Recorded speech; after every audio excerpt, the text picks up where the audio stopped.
जंगी शाही मावा के खबर ॾींदा हलूं। मोहम्मद शफ़ीक जोखियो जी रिपोर्ट मुताबिक़ ठट्टो डीओ प्राइमरी निज़ामुद्दीन खॾाई जा मुख़्तलिफ़ स्कूलनि जा तूफ़ानी दौरा। उन ॾस में ॼाण मूजिबि सालियो महमद किरनानीअ ते विज़िट दौरान ॿ लेडी टीचर्स गैर हाज़िर हुयूं, जंहिं ते साईं जिन अफ़सोस जो इज़हार कंदे खेनि फौरी रिलीफ करे ऑफिस घुरायो।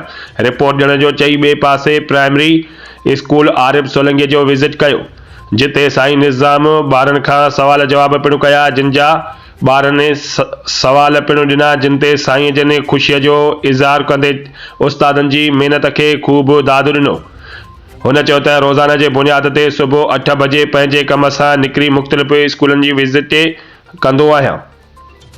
पंहिंजे कम खे दिलि सां कंदो आहियां। रोज़ाना 8 स्कूल विज़िट कंदो आहियां। उस्तादनि जे मसइलनि खे तरजीह पिणु ॾींदो आहियां।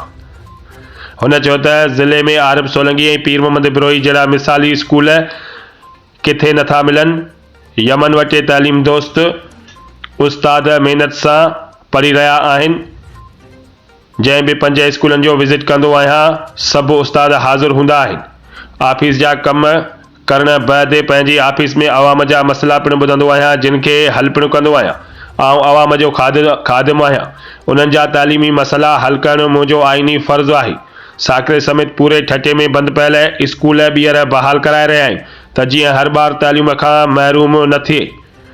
तइलीम ॿार जो बुनियादी हक़ आहे, उहो हक़ उन्हनि खे मिलणु घुरिजे।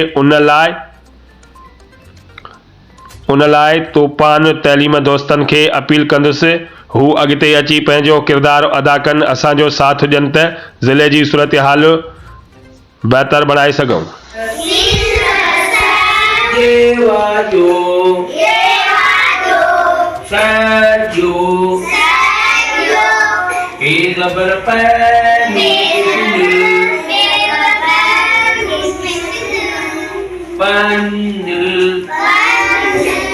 Sayo